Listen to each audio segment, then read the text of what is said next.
ladies and gentlemen. My name is Cindy Londt, and I'm your host and presenter this afternoon.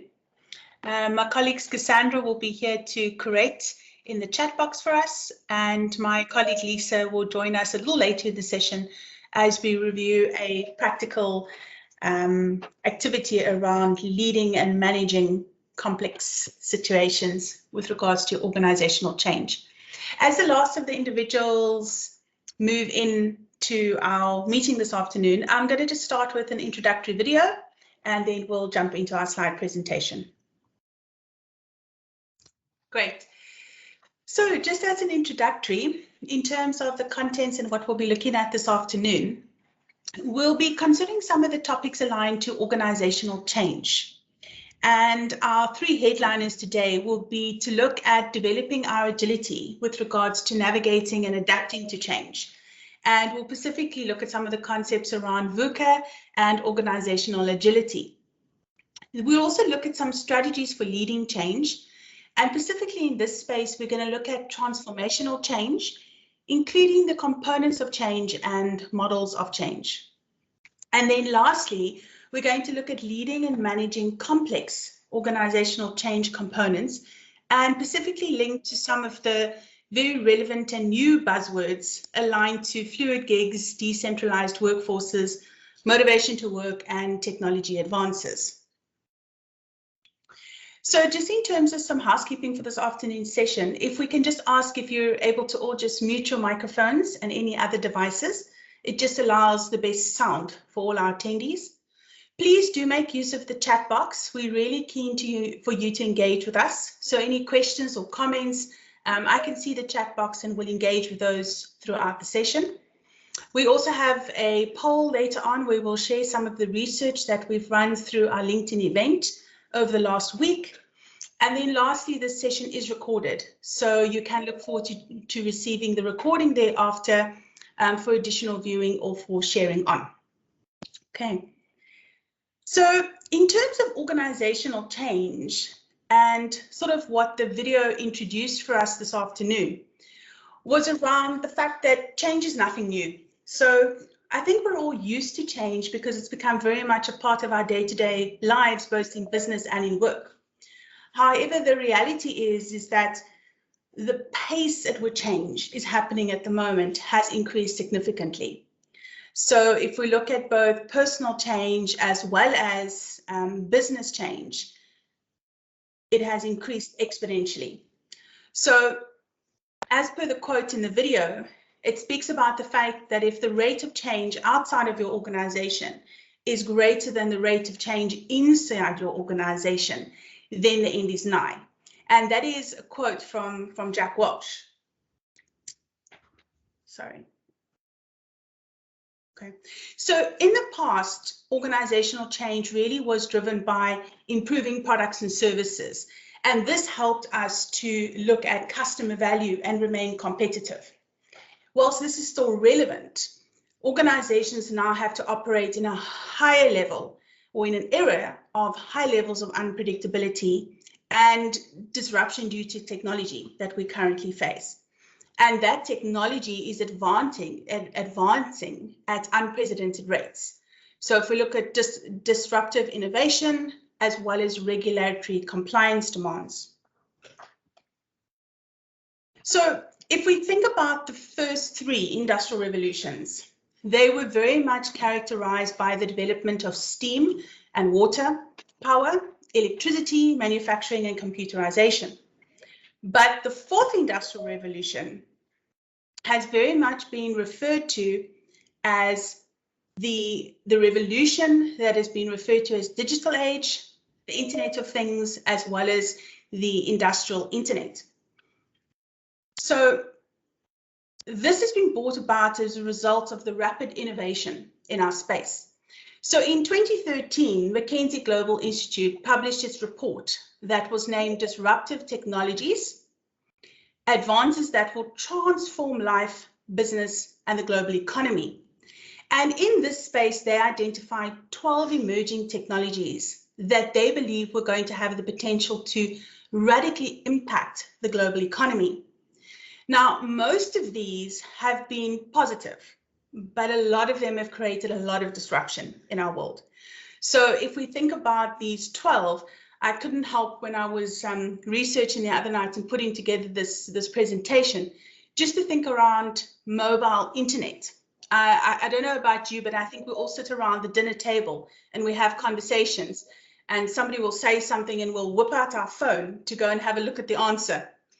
I think about a dinner table, how long has it been where we can sit and have a conversation with our teenager and we're able to Google the answer that has been covered at school. Internet of Things, who would have ever imagined that we would be able to tell Siri what to do and she'd be there to help us, or that we could have a fridge that sent us an SMS to let us know that the last milk in the fridge has been completed so that we can stop on our way home. I mean, these are just some of the things that we're starting to see moving to our space that, I don't know about you, but I don't think we imagined we would start seeing. Similarly, what is interesting when we looked at some of the research is that some of these technologies have actually been around for many years, but suddenly are moving into our space and disrupting our world. So something like cloud technology has in fact been around since the 1960s, but it has only just taken the world by storm. In fact, it really became quite popular at the end of the 1990s, where our software development companies started using that means of distributing their apps worldwide. So the other aspects is just around retail. If you think of how retail has changed, I mean, I never imagined that we'd be getting our weekly groceries, for example, delivered to our front door. That's something that has been around for a while, but it certainly has been expedited and come to the fore more and more recently. And then the last one, if I think about autonomous vehicles, I couldn't help but think about it the other day to go, if I had to ask you right now to put into the chat, what comes to mind immediately when you think autonomous vehicles? I know that I thought Elon Musk, Tesla, it's kind of all over the news, and those are the ones that we resonate with. But again, it was interesting to note that these things have been around since about 1920, but is only now sort of making itself onto the front page of the newspaper and becoming really quite prevalent in our world. So when we look at the fourth industrial revolution, we understand that it has the ability for unprecedented changes, and it requires us to look at things quite differently in terms of complex problems. Now, the danger of this revolution, like all the others, is that when we start considering low skills and low wage jobs, these potentially will be replaced by automation. So a report from the World Economic Forum lists the top 10 vital skills that will be required for us to be able to perform and is much needed by 2020 to be able for us to cope with these disruptive changes. And the author of a book called AI Superstars, Keely Fu, has spoken about the fact that he says that 40 to 50% of our jobs fundamentally will be replaced by technically and economically doable by AI and automation within the next 15 years. So he said that in 2018. So we're looking at by 2033, this being a very relevant in our space. So I think what's important when we look at that is we talk about the fact that AI will displace routine jobs globally. But what it also says is that it will transform many jobs where workers can perform tasks which machine automation is not suitable to handle. But that does mean that it is the more human tasks that we will need to be able to perform. Hence the listing of these critical skills to be able to work with AI and automation. So the digital transformation and innovation are really redefining the business landscape, and many organizations are finding it difficult to keep up with these changes. So organizations realize that to remain relevant, we will need to adapt to the changing landscape. This landscape links to something that I think we've heard about for a long time, which is the concept of VUCA. Now, of course, the volatility at the moment is being driven by the speed of change. And this, unfortunately, is leading to the unpredictability, resulting in us needing to be a lot more flexible to be able to adapt to that rapid change. Now, whilst we're adapting to that rapid change, we naturally start having the concepts of uncertainty coming through, because it's starting to become incredibly difficult to predict where are we moving to and what next. So in the past, we would be able to look at research, we'd be able to fall back to what we know. Now, not so much, because things are changing so quickly and so fast and so dramatically that it's not necessarily a good indicator of the future anymore. Then if we look at complexity, I mean, technology is shifting how we work. And this has increased globalization, making things far more complex on a day-to-day basis than what it was ever before. And as these things become more complex, so they become more ambiguous. The summary of what we talk about when we look at VUCA and how this is impacting from a business landscape's perspective, and if we link it back to the future skills, really what we're saying here is that things like cognitive skills, cognitive diversity, and cognitive flexibility become critical in our ability to manage this organizational change and the pace at which it's taking place. So Sarah Saddington, in 2017, she wrote an article which was around organizational agility and thriving in a state of constant change. And she believes that technology is going to provide very little reprieve from the fast pace of change, especially in organizations and industries where change is the new normal. So she talks about the fact that the rate of technology change has outpaced our ability to keep up with it. And so technology is evolving at an exponential curve. So while people learn and grow in more or less a straight line. So if we think about our growth pattern of what we're able to keep up with in terms of pace, quickness, and change, we're learning all the time to be able to keep up with that. But that's a relatively straight line. Whereas if you think about technology at the moment, it is just outgrowing our ability to potentially keep up with it. And when I was thinking about this, I was just thinking about our organization and something like MS Teams.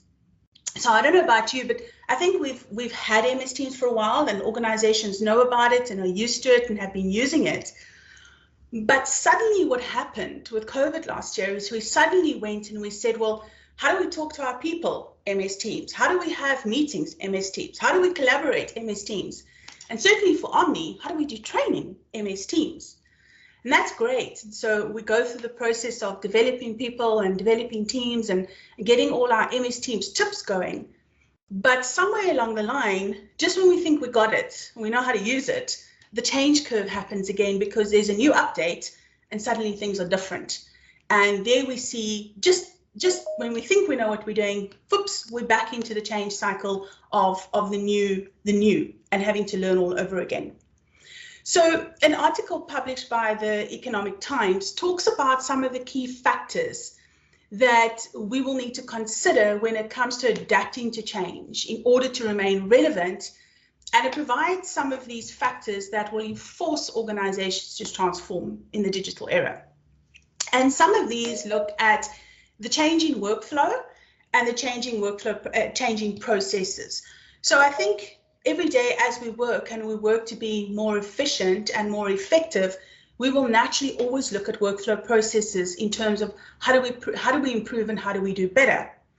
Of course, now in the age of big data, we have all this information that is now readily available at our fingertips, which means we're able to make decisions that much quicker. But it also means that when we have that data, it causes us to change workflow processes and work procedures and workflows a lot quicker. Not to then, of course, mention the impact of AI and what does that mean in our space. And then things like the market environment and global economics. So as we're exposed to what's happening in the world around us and we get that information quicker and faster, that naturally has a impact on how we think and how we change. and how we look at our organization and go, well, how are we agile enough to be able to move and shift?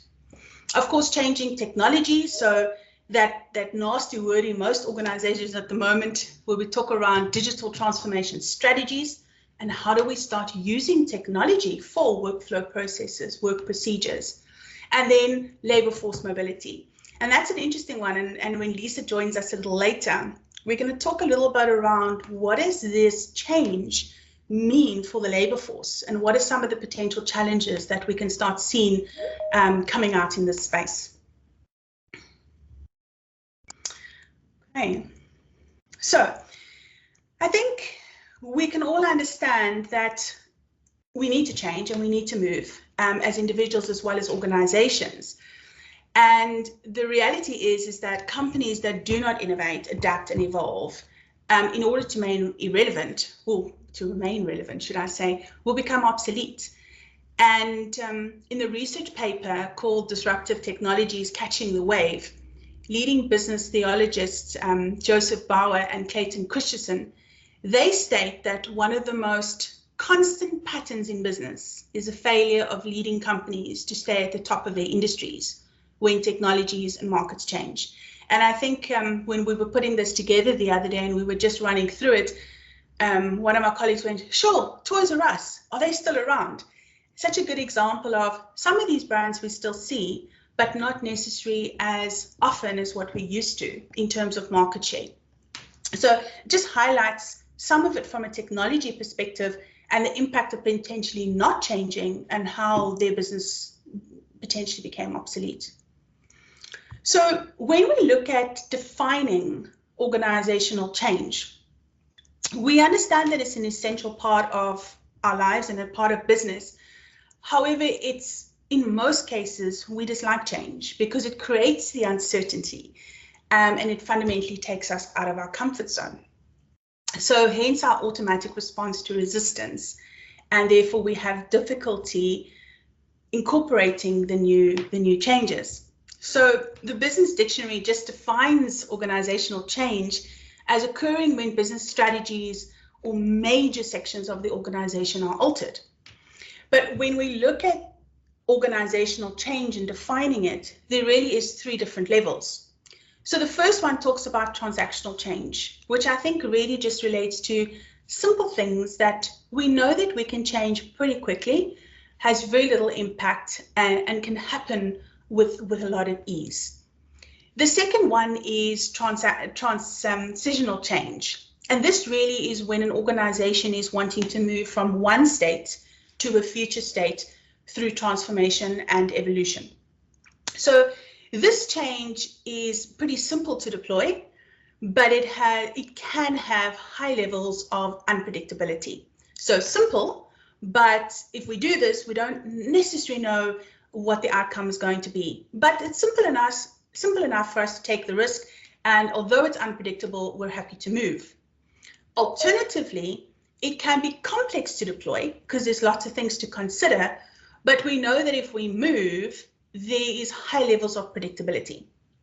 Now, this one generally requires individuals to be involved and a level of training, upskilling, and buy-in. However, transformational change, if we talk about organizational change and transformational change in an organization, here we really are talking to things that are complex to deploy, but not only is it complex, but it's compounded by there being a high level of unpredictability in terms of the outcomes. So these type of changes really happen at an executive level within a business.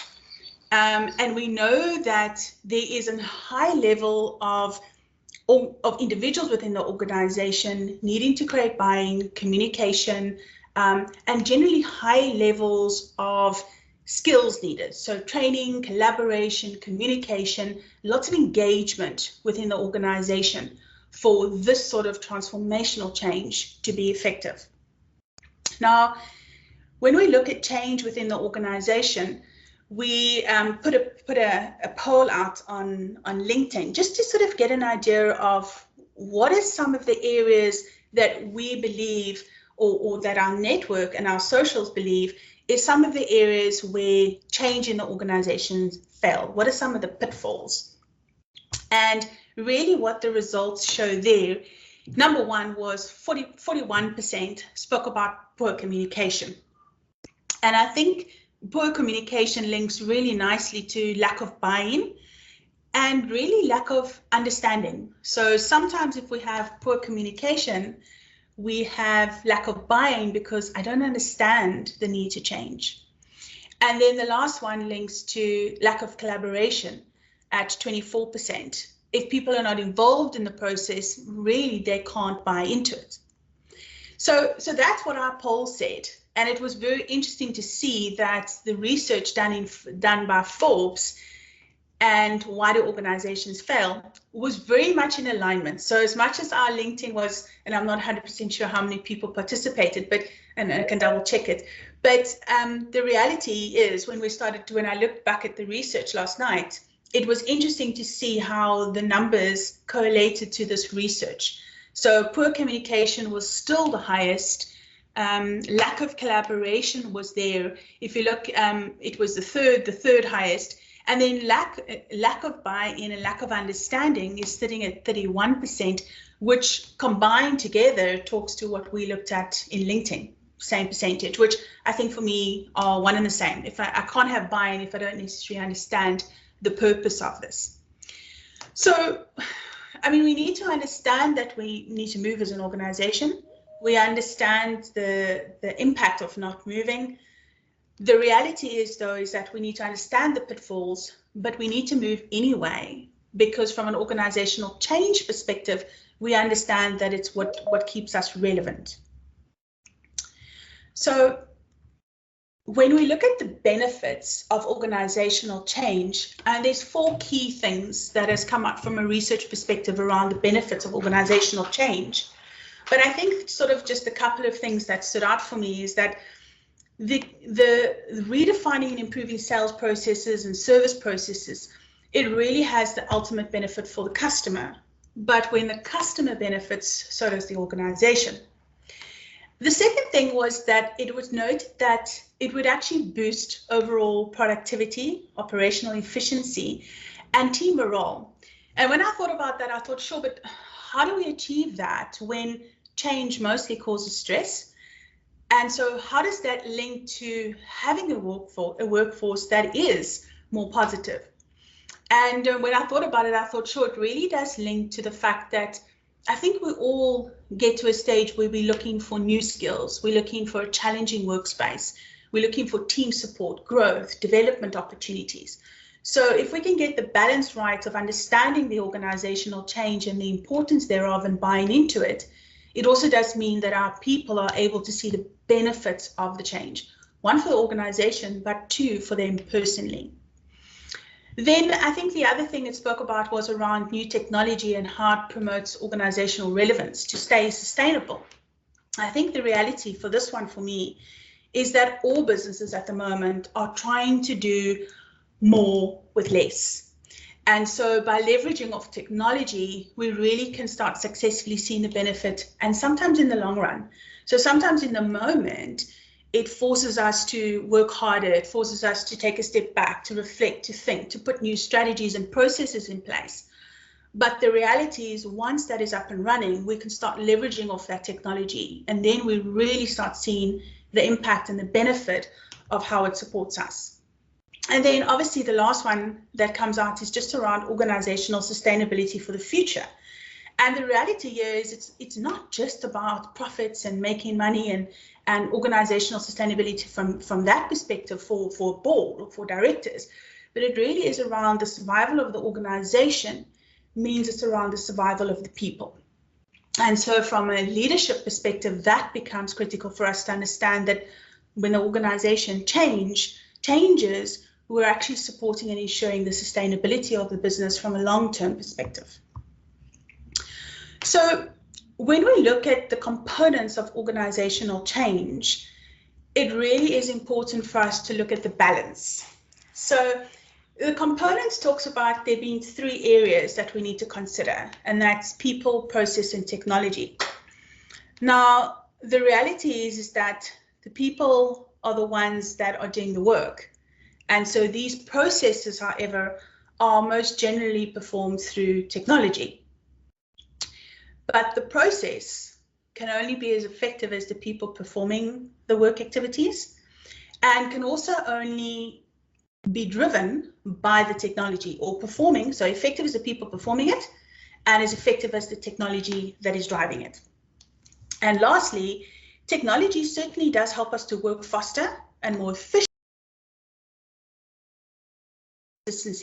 and drive the performance. So when achieving organizational efficiency, it does require finding the balance between the people, the processes, and the technology. Annoys me. And then just in terms of the last component, there's no doubt that organizational change is critical, and that it does bring about improved efficiencies and high levels of productivity, sales, and ultimately organization profit, success, sustainability. But the change management models that we use should guide the organization to successful deployment and prepare employees from a resistance perspective. So, I mean, our content and what we look at really just looks at the three different models that can be achieved or can be used to achieve organizational change. What is important is bearing in mind factors like complexity, the change investment, and really what it is that the organization wants to achieve through the change process. Okay, Kaz, can I pause for a second? Is there any questions that you'd like us to look at, or any comments? Hi, Cindy. No, not at all. I think everyone so far is agreeing with you and it's going really well. But there's none that I can pose through to you at this point. Okay, lovely. Thank you. I just wanted to double check. Okay, so for those of you that have joined us in the last few sessions, and some of you might not have, but really when we started the open source training sessions, we reviewed Omni's published research from about 2 years ago. And in that research, we looked at what are the skills required of the future. And we walked away from that research going, sure, there's a need for us to put together a curriculum around the skills required for 2030 and the human skills required in terms of functioning and working within the fourth industrial revolution. So our research findings really were that in order for organizations to survive and thrive in the current disruption, the world would need more authentic and ethical leaders. And so I'm going to ask Lisa to join us at this stage because Lisa ran those first 2 sessions. And I'm going to ask her to help me with the last section where we look at leading and managing complex change situations. Hey, Lisa. Hello. Hi. Thanks for having me. Hello, everyone. Cool. So Lisa, just in terms of, the concept of authentic and ethical leaders, I think one of the things that balances out for us is just the concept of needing to lead and manage complex change situations. And we alluded to it in our introduction, just around some of those new interesting words that are starting to pop out. And so I thought I'd just ask you to share with us, what do you believe are the top 3 things that leaders will be faced with in terms of really out-of-the-box organizational change, complex situations? And maybe you can just, use one of the examples to talk us through this matrix and how it's best applied. Perfect, thanks. So, sure. Andrew, earlier we said to him, you've got a loaded question. So I'm going to say the same to you, Cindy. It's a loaded question. And yeah, especially when we start linking it to authentic and ethical leadership. And when we have to define that, I think it can actually be open for interpretation and it leads to a debate. But for me, if I just go back to a value system, it's doing right by the people. So when we define people, people are not just our staff. It's also the clients we engage, the communities we engage, where business or organization finds itself. So is it a global player? Is it a local player? And I think as a leader, you need to understand that it is about stakeholder value and not shareholder value alone anymore. That's one of the biggest shifts realistically that has happened, not just now, but over a period of time. I think for where we are with the amount of disruption that we're experiencing, there is 3 key things in my opinion. So first of all, we have to look at digital transformation. And it is a strategic process. Digital transformation is not just putting a computer system or a software package behind something. Your thought processes and the way in which you engage it has to be from a strategic point of view. You've got to look at, you referred to it earlier, you've actually got to look at what is the external environment and what is currently happening there, or else you will be left behind. Like your example of Kodak. If you are not going to evolve, if you are not going to look at what are some of the key aspects that we need as a business to remain relevant, it's not just about the change that we need to go through, but it is about the speed to which it needs to happen. And if we are not going to engage digital, we will be left behind. That transformation is key. For me, there's 4 elements in the digital transformation that becomes important. Engage your employees and empower them. It's critical. It's not just about the leadership. It's about creating matrix structures, creating work teams, project teams. We have the most amazing people that work for our organizations. Engage them, empower them, help them to become part of this process. We also need to understand the end user. So if we talk about our customer or our client, don't make assumptions that you know who they are. Have you actually taken the time? Because if I look at myself, I'm 48 years old. I can't make the assumption that I know exactly the buying decisions that gets made by an 18, 19 and 20-year-old. Generations are different. The way they've approached their career, their world of work is different. So am I taking time to understand that and unpack that? And then we've got to look at optimization. It is about optimizing your operational part of your organization. That is what it's about. So digital transformation is doing stuff more smart, more effectively. You referred to doing more with less. Exactly that. How do we do it? But it's not throwing the baby out with the bathwater at all. It is actually saying what is working, what is really good, but how can we make it more effective and more efficient? And what is out there that we can hone to allow us to do that?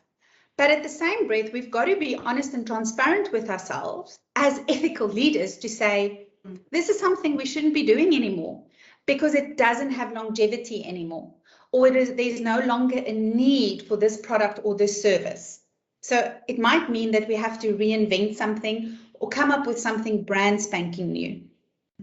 And then the last one is be okay with wanting to transform.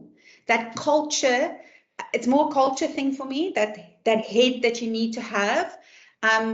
Things are not going to stay the same. You alluded to it when you opened the session. Change is our constant. We no longer can consider change not to actually be our ally and friend. Our biggest challenge now is to hone that and say, how do I draw it closer to me? To me as an individual, to me as my team, and the people that I take responsibility for. And that leads into what is the next thing that we need to look at? And that is, things like centralized, decentralized workforce. I mean, we all have gone through the challenges of work from home, and now we've got hybrid teams. So it's all of those things. And then we have the new terms, Fluidgigs, and it's like, oh my word, we can't keep up with all of these various terminologies. But the reality is, as an organization evolves and we buy into digital transformation, we also have to buy into the concept of my workforce needs to evolve. And if my workforce needs to evolve, I need to engage different staffing models, different management systems and hierarchy systems and systems of communication. You spoke about the fact that in all of this change and organizational change, one of the key things that we get wrong is communication. So we get the communication wrong. Imagine now we were all in the office and we can communicate and it was really bad then. Imagine how much more challenging does it become when you have to engage, and ultimately we are still human beings. We need engagement. We are made to socialize with each other. So how as a leader have you evolved? How do you look at that? And when we look at hybrid working environments, so on-site and off-site, or on-site and from home, or when you look at engaging a very fluid gig, which is your staff on demand type of models, where you have a permanent workforce, but then you also have workforce that you contract based on a specific project or skill, or how you expand and contract based on development. That's the way globally everything is going. I think the biggest challenge for us as leaders is how do we fit policy and procedure within that rapid change? And here's one of the biggest conundrums that we are actually facing, and that is that throughout your session today, you spoke about how we need to change, how we need to be agile. But here's the problem. Where's the policies and procedures? Where are the frameworks? Yeah. Where's the adapting of those things? Where's the work per hour or work by outcome or output? There's very few structures that allow for that. And I think that puts a lot of pressure on us, because now you're not only needing to lead a workforce, but you also need to engage policymakers. Yeah. Which means as a business, we become influencers. We have to be the influencers of the change in policy, because the external environment is needing it. If we ignore it, we're going to be left behind. And then the last one for me, based on the three that you asked me to share about, is definitely the organizational immune system. I think within organizational change, we have our defense mechanisms up immediately. And we like things the way they are. I mean, we are creatures of habit. So don't tell me today it works like this and tomorrow it works like this. The system kicks against it. The system wants to understand the why.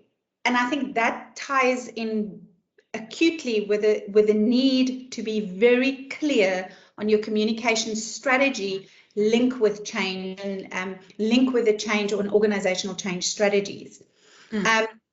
In that, we also need to understand that especially our experts, our subject matter experts, kick against that change, because it's always worked like this, or this is the solid research around how it's been. But remember, we're looking back, so it's the past. But experts versus experimentation plays in this space, and digital expertise is in experimentation. We need that. We need to understand that the more we experiment, the more we play around with what we need to evolve in, the more we can actually say, this is the transformation that we need. This is the way the organization actually needs to change. And so, Lisa, how does that then link to organizational culture? Sure. Okay.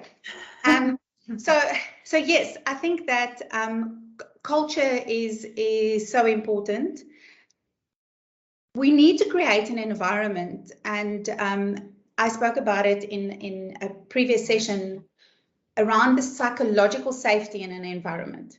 So if I've just said that experimentation is important, and a few points above that I said we need to empower our employees, that in itself is what is the requirement to make sure that a culture is ready for something.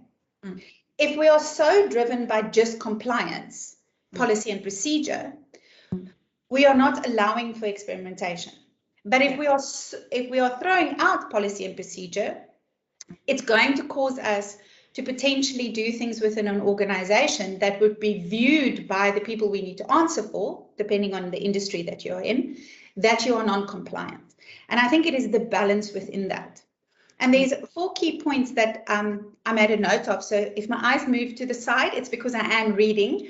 So I want to just share this with you if it's okay. It is really important for organizations that is battling with the culture and dealing with this, is we've got to find the right business model that connects in an economy of abundance and not scarcity. So framing your problem statements becomes really, really important. That drives culture and culture change, because you're then creating an environment for people to go, great, I can participate. I can actually say this is a problem. However, I want to be part of the solution, which is a mindset. It's a culture change that we need to undergo. Then we also need to look at how to shift the mindset within the organization from efficiency-based to innovation-focused. So within innovation, you still need to create efficiency, sure. But I think it is about the whole thing around lack. So cost-effective, efficient, it nearly is like us as we feel it's taken away. So cost cutting, I mean, please, if you're in a corporate organization, we all know we go through cost cutting exercises. So now it's about, okay, so how do we innovate? How do we create a 10 times multiplier? That's a very different mindset. The next one is, how do we build and retain innovation capacity within our organization? That is talent management. How do we take the people, the right people that are loving the experimentations, loving to innovate and hone their skills? Because that's what we need for the digital transformation age, for buying into artificial intelligence, robotics. Our skill level needs to shift and change. And then the second last one is how to access knowledge from outside. You spoke about the outside environment, but that also talks about the knowledge of the people outside. How do we do that? How do we collaborate with each other? And that ties in very, very nicely with working and lobbying with the right people to make the change happen, even within sectors of the economy or industries. And then my last one is how to overcome lack of speed and engagement within an organization. You said it, Cindy, we have to be agile. We don't have time anymore. We really don't. We have to nearly hit the road running every time we think we've arrived, there's a new change coming. And that means we are continuously at speed. Agreed. I think one of the things, just from our research component around engaging with all of the technology, AI, automation, all of those fabulous words, is that it still goes back to the organizational culture created by the people, but also just the authentic and the ethical leadership. Yes. So it's going to link right back to that. And I mean, we'll look at that, I think, in 2 months' time. Yeah. But the reality is that all of this, it starts with the leadership and the culture that is created by those leaders. And if you just look at the definitions, each one of them talks about beliefs, value systems. Every one of them has values and beliefs that is underpinning the organizational culture and therefore the ability to change and move. Correct. And you and I know we've debated it on a number of occasions. It's looking at the advancements, the need for the organization to change, the advancements that's available, and how do we as leaders ethically engage those advancements. So yes, I can reduce my workforce, let's say by 40%. Let's just put a figure out there for now. But my ethical obligation is, what am I doing towards my employees to prepare them for that, what that might look like, or to at least give them new skills so that they can be competitive 100%. In the new world of work. That's an ethical obligation. Yeah. We can't, again, it ties back to policy and procedures. You can't just engage a retrenchment protocol based on the fact that we've now optimized What have you done? What's your communication structure? We all know our Labour Relations Act. So we have to be compliant there. But the process in which we do it is the ethical obligation is to prepare them for whatever might be their next chapter. And that is upskilling. That's helping people understand, how do I not fear digital transformation? How do I not fear the changes that is definitely coming? But how do I engage it and actually be self-directed as an employee to learn so that I can learn new skills to make me more marketable? And I think that's one of the biggest challenges from an ethical perspective, from a leadership point of view, when we look at the culture, is that's why those efficiencies that I spoke about that we always want to get within the organization, yes, it's going to cost us money to upskill people that we might not employ or because of a restructure, but it's an ethical obligation. And that is the problem statement. And it would need us to come up with creative solutions on how to be able to do that. Yeah. And the answer does not necessarily lie just within an organization. Sometimes we need to collaborate and we need to talk to other people that's going through the same or similar stuff. 100%. Okay. Thank you, Lisa. So if I can ask you in 1 minute, Lisa, what would be your sort of 3 key takeaways? So if you're looking at organizations from an organizational change perspective, leading and managing complex change, and sort of the link to authentic and ethical leadership, what would you be your 3 key takeaways for tonight's audience from the session? Sure. So I'd love to hear what the audience also has to say. So if they want to type and just type their 3, that would be really awesome. Because it would frame it really nicely for us. But for me personally, is buy into the fact that change is your reality. You need to actually just be okay with it. Yeah. That is easier said than done. I know that. And there's a lot of strategies and a lot of things to look at, but change is a reality. So that for me is number 1. Number 2 is agility. Understand that speed is required. Managing, catching things while we're running. And while we're dealing with agility is actually enabling people to support. We have amazing minds in our organization. So leaders need to steer in the direction. So they've got to cast the vision. They've got to create the way we're going. But allow the teams and allow the people to get involved. And then the last one for me is very much leadership is key. That is not just hierarchical leadership. It's personal leadership, but also leadership within the organization. It starts with the top, not at the bottom. We are a living example of what is needed from a culture, organizational change. If we are part of the immune system that kicks against, believe me, then the entire organization is going to kick against it because the example is there. And that then links to the psychological safety within that. We set the pace, we allow an environment where people feel okay to experiment and fail, as long as they fail forward. What have we learned? And I think that's important. So those are my 3. I can go on for longer, but I won't. No, that's great. Yeah, so Agatha's just noting managing change is a process, and that's definite. Yes.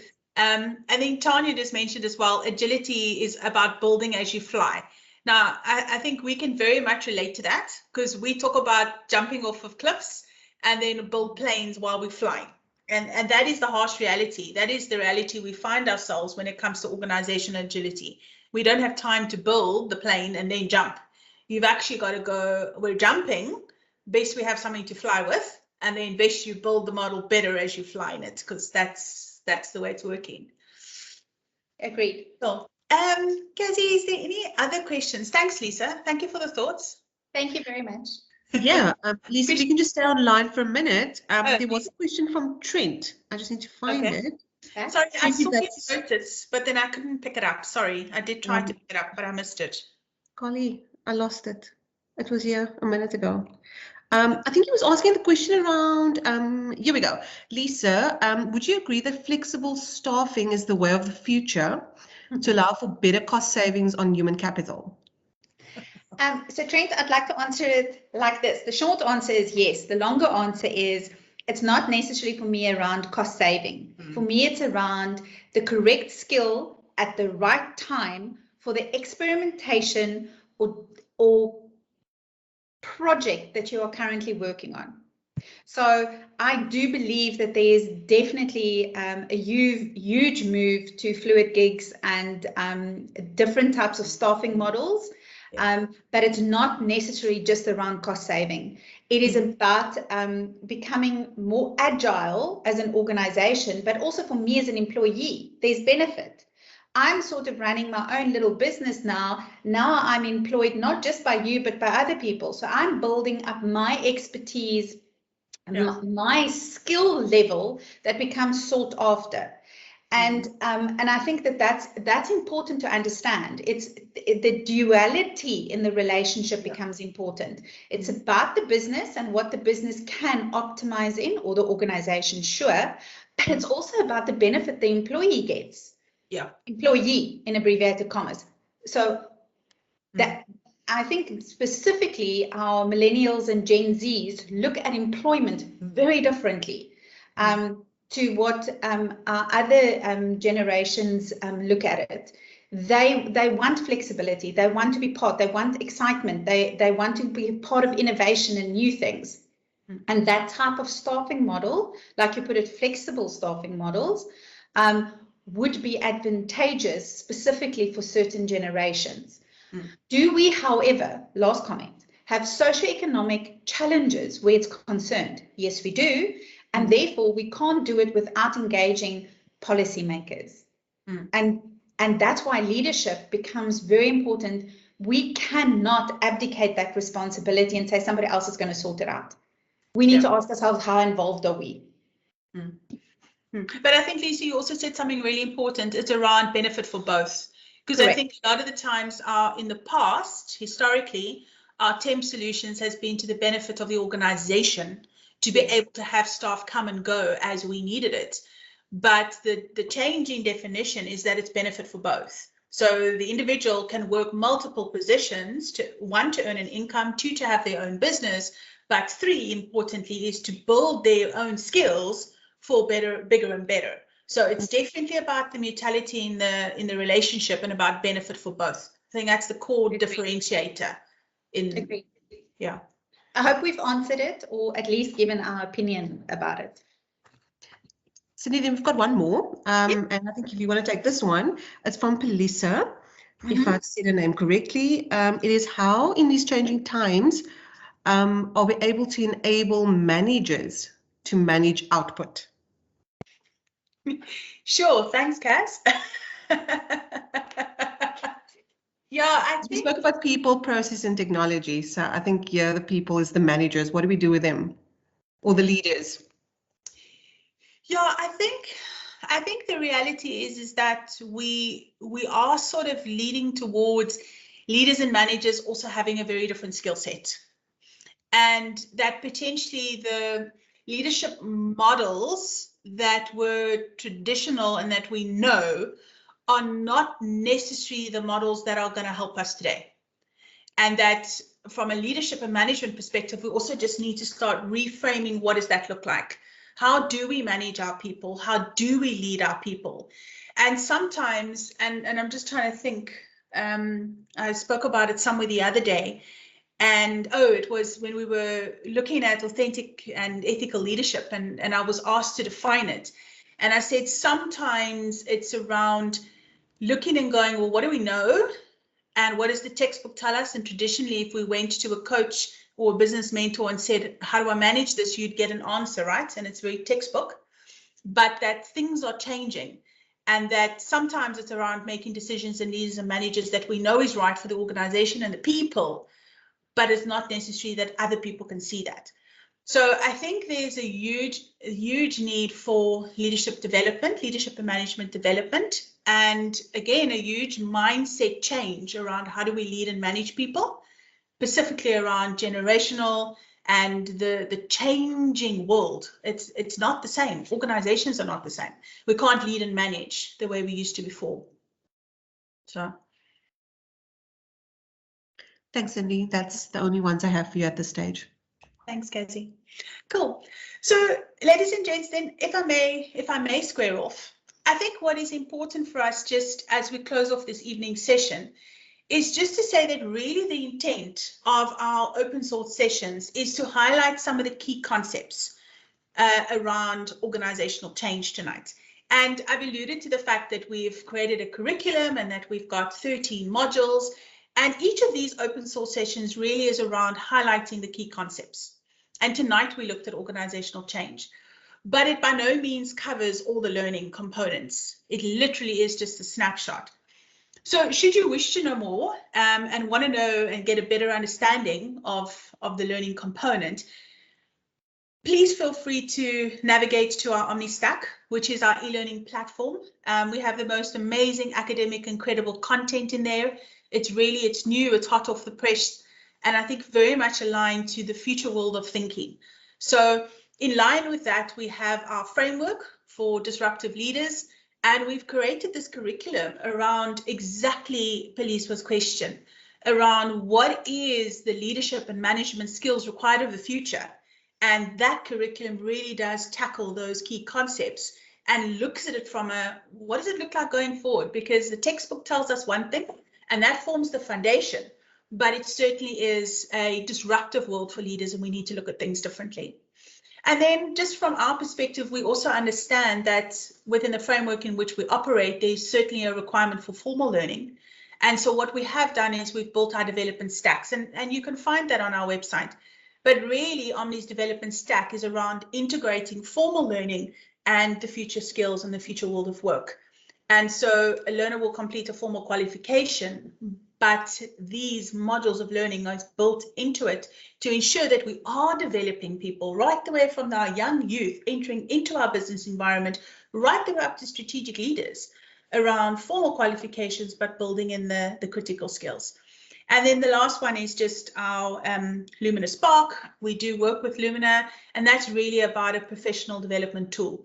And we work with individuals from a coaching perspective and identifying strengths, areas of development, but how do we develop ourselves as leaders and managers within the space. So yeah, feel free to click through to our website, to any one of those, to get additional information. And then lastly, as we close off, is really just to invite you to our upcoming sessions.